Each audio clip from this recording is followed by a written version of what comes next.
Welcome back. All right. I want to talk about the Ottawa Senators. I want to talk about the Ottawa Senators because if I asked people, if I said, so if the Senators had a good year, have they had a bad year? Your answer would probably be, well, it's been disappointing, right? They were expected to be back in the playoffs, right near the playoffs, and they're really sort of not, although they're still in the hunt. And so Pierre Dorian, first off, before the season started, saying the rebuild is over, that puts a target then, right? Because then when people hear the rebuild's over, they think, all right, GM expects the playoffs. And there's nothing wrong with the GM expecting the playoffs. I would think that if you polled 32 GMs before the season started and said, do you expect your team to make the playoffs? I would estimate probably 24, if they're completely honest, of the 32 probably say yes. Yeah. And so the Sens deciding they were good enough for the playoffs, I don't really have a problem with. Part of the reason that they're where they're at and not higher up, Norris being out for almost the full season hasn't helped. Norris, of course, with a bunch of goals last year, and even if he wasn't scoring at that same pace this year, not having him in the lineup is kind of, it's messed up the top six from what it was envisioned to be, right? So it's put Pinto in a role where maybe he's playing a little bit more prominent a role than expected.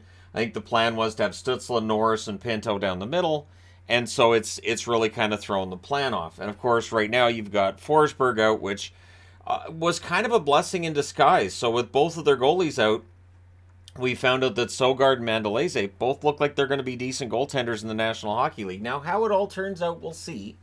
But right now, the Ottawa Senators are in a much better position than they have been in quite some time. So if we look at this year's numbers, in 56 games, they have a record of 27, 25, and 4, 58 points. And again, are they likely to make the playoffs? No. If you look at the playoff chances on Money Puck, 9.5%. Hockey Reference has them at 6.8%, and The Athletic has them at 3%. So it's in single digits from all three at this point that the Ottawa Senators are going to make the playoffs. But if you look at it in comparison to previous seasons, and it's important to keep that in perspective, they're 13 points ahead of where they were through 56 games last year, where they were 20, 31, and 5. I did a bit of a double take on that one because I was like, oh, they're way better than they were last year because it doesn't feel like it, right? The previous season, it was only a 56-game schedule, so this works out nicely. 23, 28, and 5, 51 points. They're 7 points ahead of where they were 2 years ago. And that was in the only, just the Canadian division, right? Where there was a lot of discussion about, well, these Canadian teams, their records can be better than it would be if they were against all the American teams. 2019, 2020, 56 games, 18, 27, and 11. 47 points, so they're 11 points ahead of that pace. And that's the same pace they had the year before, 2018, 2019, where they were 21, 30, and 5 to get to 47 points. And 2017, 2018, when the rebuild started, they were 20, 27, and 9, 49 points through 56 games. So they're 9 points ahead of where they were that season. So is it a disappointment? Sure. Yes, it has absolutely been a disappointment compared to what was expected. But are they a bad team? No. And the numbers kind of tell you. So their power play currently 25.7%, which is fourth overall in the NHL. I remember, I want to say it was 2018, 2019, when the Sens would get a power play, and I would just write, Sens get a power play, killed off, it sucks. I would do that before the power play even started, because their power play it wasn't as bad as Anaheim's last year, but it wasn't far off. And it was frustrating because they just didn't have the players necessary, because this is where they were in the full teardown mode. And they just didn't have what they need, and their power play was out of sync. Everything was kind of out of sync.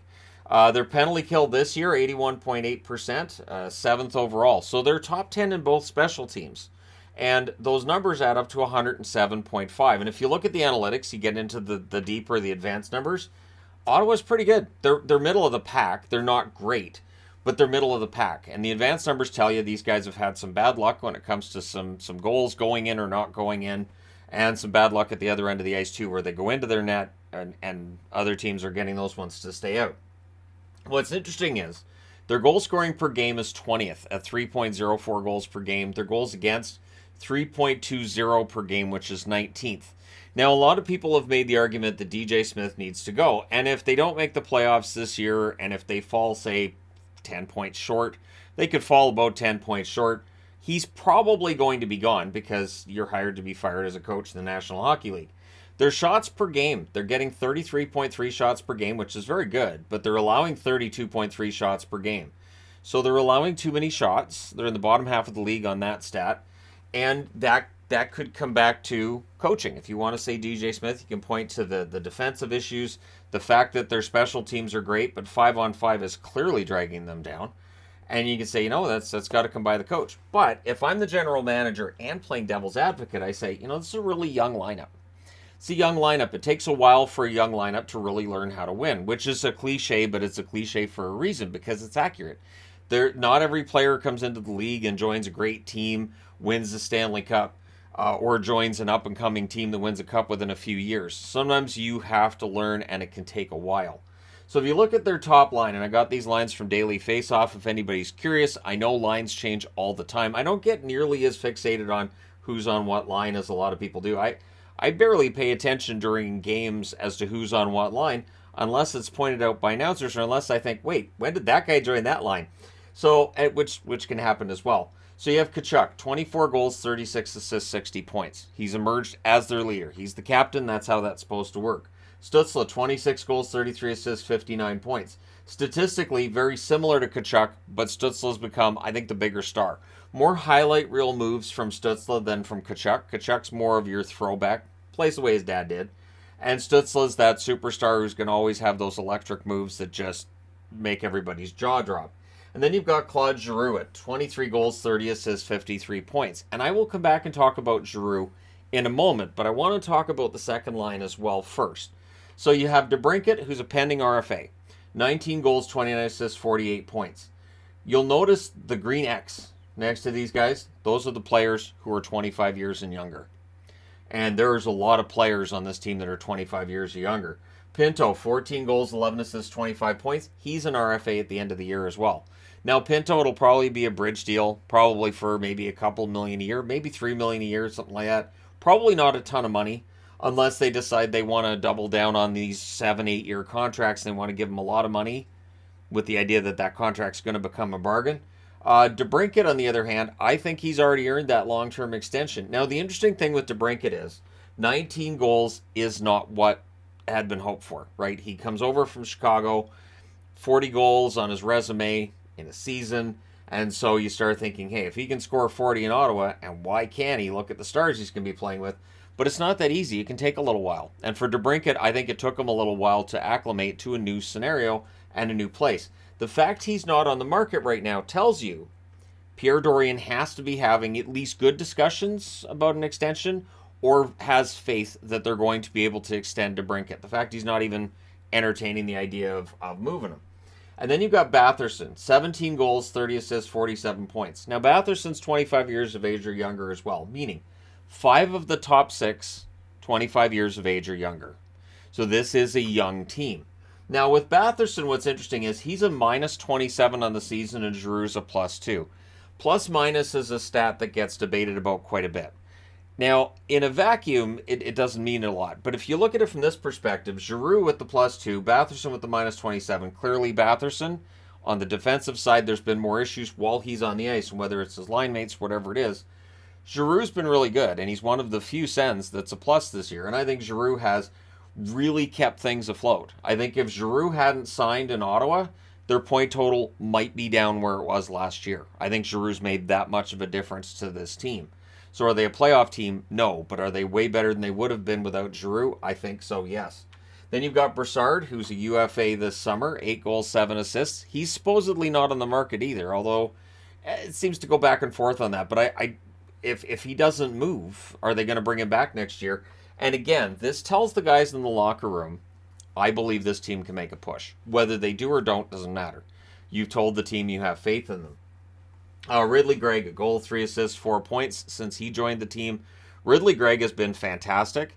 So one benefit that comes out of a guy like Norris being out of the lineup is it's going to give other guys an opportunity, maybe before expected, and maybe a little bit more prominent role than expected as well. And Ridley Gregg has been fantastic. So he's only got the goal and 3 assists so far, but I like his game quite a bit, and I think he's going to be very popular in Ottawa for a very long time.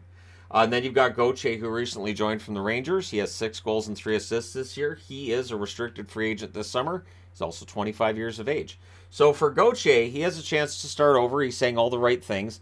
And by adding Gauthier in the Mott deal, you're not downgrading your team by trading out Mott. You trade the guy to the Rangers that the Rangers want. You pick up a guy from the Rangers who it's just not working out there. And it could be a really solid pickup for the Ottawa Senators. Then you got Matthew Joseph on the fourth line, 3 goals, 10 assists, 13 points. Worthy of note that Joseph's missed some time with injury this year as well, right? But Joseph is a good energy player, good bottom six forward, and he knows how to win from his time in Tampa, and I think Joseph's been a solid addition. Now, also on the fourth line, you've got Gambrell, goal and an assist, 26 years of age. He's a restricted free agent this summer. If they decide to keep him, great. If they don't, that's fine too. Then you've got Austin Watson, 4 goals, 2 assists. He's a UFA. There's some speculation about whether or not he's going to get traded. And, I mean, that's possible because you can make an argument that without Watson, if they trade him for a draft pick, they've got some depth here that can come in and step in this place, right? Then you've got the blue line. You've got Shabbat, who's just recently turned 26, so I can't put an X next to his name, but I had to rate that he's just turned 26. 8 goals, 23 assists, 31 points. One of the more underrated defensemen in the NHL. Yep. His pay is very good, but there's a lot of fans that wouldn't see very much of him because Ottawa hasn't been a team worth paying attention to really throughout this entire period. This year at times, yes, but generally, no. Artyom Zub, 3 goals, 4 assists, 7 points. They recently re-upped him, of course. Sanderson, who's coming back into the lineup for them, 3 goals, 18 assists, 21 points. That's why I have the red asterisk here, because there's players coming back from injury, and so we'll see how it goes for them. But Sanderson doesn't play like a rookie. He plays like a veteran, and his 21 points well-earned. Hamonic, 3 goals, 7 assists, 10 points. He's a UFA in the offseason. Surprisingly, as a UFA defenseman, apparently not on the market, but I would think if somebody makes a really good offer that Ottawa's going to at least listen.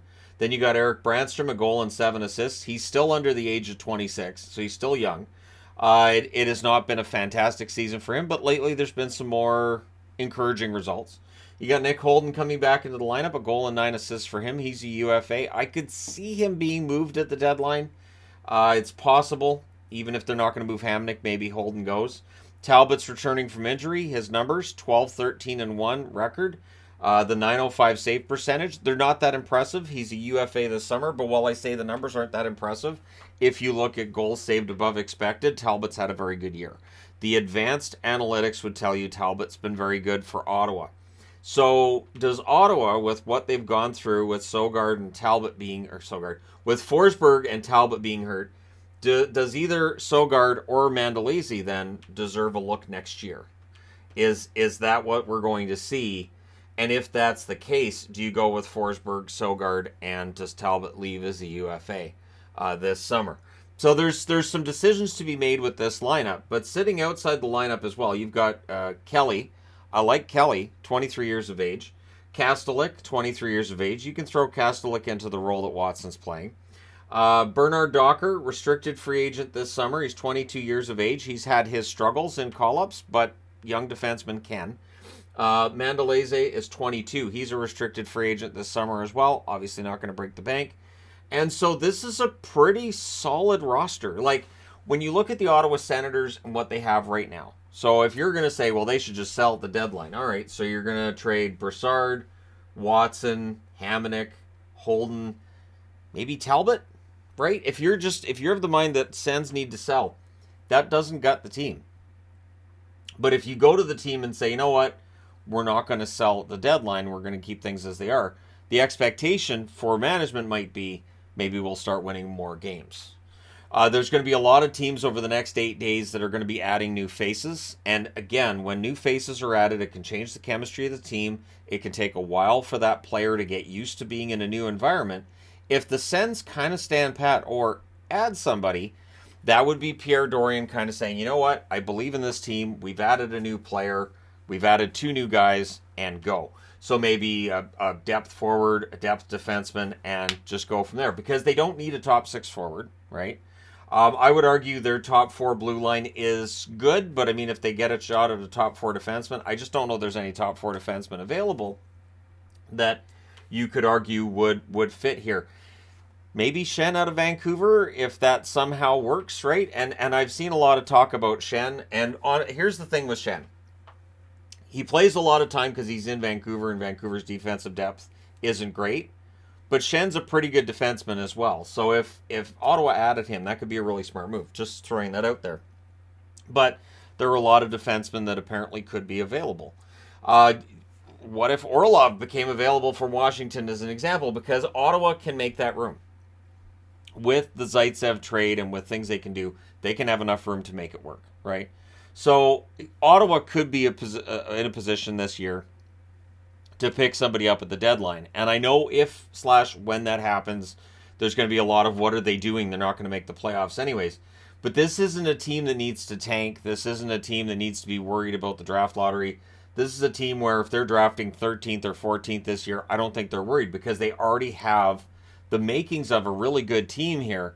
It's just a matter of either, as I said, the coaching being what the fans want it to be, whether that's on DJ Smith, whether it's on assistant coaches, whoever, and then just finding that right chemistry, right, in the lineup, that those lines that are going to go, and to have the defensive responsibility to bring your shots against down. Shots for, sure. Now, the one thing that shots per game don't tell you is how dangerous are these shots, but I would say that from watching Ottawa's games this year, defensively, there have been issues at times. There's been times some issues with the structure on the team as well, right?